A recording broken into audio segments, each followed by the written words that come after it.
आज बात करेंगे स्केच क्या होता है। स्केच भी ड्राइंग का पार्ट होता है।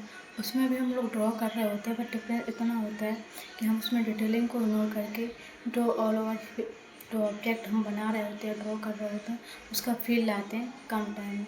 उसमें टाइम डिपेंड नहीं करता है कि आप उसमें ज़्यादा टाइम दें, उसको कम से कम टाइम में कोशिश करते हैं उस जो ऑब्जेक्ट को फील लाने के लिए। और उस पर डिटेलिंग पर इग्नोर करके आपको जो प्रोपोर्शन होते हैं वो कैसे होने चाहिए उस पर ध्यान देते हैं। लाइन्स कैसे होने चाहिए, कम समय में कैसे हम उस पर उसका फील ला सकते हैं, उसको हम लोग स्केच बोलते हैं। अब स्केच में ये भी जो रहता है कि पेंसिल से स्केच करना चाहिए या फिर किस मीडियम से स्केच करना चाहिए, उसके लिए मैटर नहीं करता है कि आप किस मीडियम से स्केच करें। आप कोई सा भी मीडियम यूज कर सकते हैं। स्टार्टिंग में थोड़ा आप ध्यान रखें कि एज अ बिगिनर स्टार्ट कर रहे हैं तो आप ज़रूरी ये ध्यान रखें कि आप पेंसिल से स्केच करें और स्टार्टिंग में सिंपल चीज़ों को आप स्केच करना स्टार्ट करें। जैसे कि स्टिल लाइफ, उसमें क्या रहता है, ज्योमेट्रिकल शेप होते हैं जो आप आसानी से आप लोग ड्रॉ कर सकते हैं। तो आप स्टार्टिंग में सिंपल ऑब्जेक्ट लें, फिर धीरे धीरे जैसे कि आपका सीख जाते हैं तो आप टिपिकल ऑब्जेक्ट की तरफ जा सकते हैं।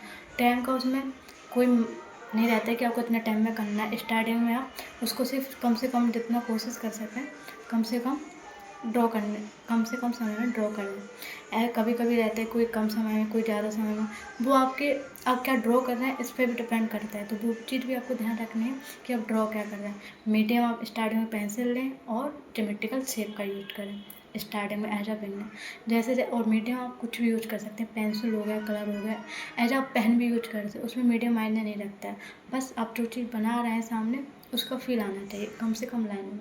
और चौथा रहता है कि हमको उसमें इरेजर का यूज करना चाहिए कि नहीं करना चाहिए लेकिन बहुत कम करना चाहिए। ज़्यादा नहीं कि हम छोटी छोटी लाइन को उसको रब कर रहे हैं। उसका मतलब ही ये रहता है कि हम उसको फील लाना है, उसको परफेक्ट नहीं बनाना है। वो परफेक्ट नहीं रहता है, उसमें थोड़ी थोड़ी मिस्टेक रहती है, बस उसमें फील लाना होता है। इसको क्या कहते हैं, हम लोग स्केच बोलते हैं। और हाँ, अपनी स्केच को आप अपनी स्केच को इम्प्रूव करने के लिए आप चैलेंज भी ले सकते हैं। 50 डेज चैलेंज हो गया, 30 डेज चैलेंज हो गया, वो आपके ऊपर डिपेंड करता है। और हाँ, ये भी रहता है कि दिन में हम कितना स्केच बनाएं, तो वो आपके ऊपर डिपेंड करता है कि आपके पास कितना टाइम है। आपके पास कम टाइम है तो आप कम स्केच बनाइए, ज़्यादा टाइम है तो आप ज़्यादा स्केच बना सकते हैं। बट ये है कि 4-5 स्केच आपको नॉर्मली बनाने चाहिए। ज़्यादा टाइम में 10 स्केच आप इजीली बना सकते हैं। उसमें कम टाइम रहता है तो आप आराम से हो जाएगा। परफेक्टनेस आपको परफेक्ट बनाने पर ध्यान नहीं देना, बस जो है उस पर उसको फील। ये सारे स्केच करने के बाद हम हमेशा स्केच जो करते हैं उसमें हम किसी न किसी पार्ट की स्टडी कर रहे होते हैं।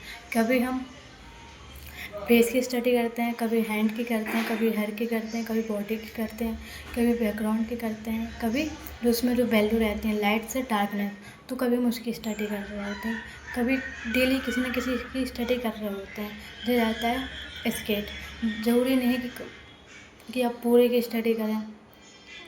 आप डेली किसी न किसी चीज़ की स्टडी करने के लिए या उसको सही करने के लिए हमारा ध्यान उस पर जाता है। बाकी चीज़ों को आप थोड़ा कम अच्छे से ड्रॉ कर सकते हैं, और जो ज़्यादा आप चीज़ की स्टडी कर रहे हैं, जैसे आप फेस की कर रहे हैं तो क्या रहेगा, फेस आपका ज़्यादा अच्छे से ड्रॉ होगा। बाकी चीज़ें आप रफली ड्रॉ कर सकते हैं कुछ लाइन में। तो सारी चीज़ क्या थी स्केच के बारे में। क्या इससे पहले आपको सारी चीज़ें स्केच के बारे में पता थी? नहीं थी तो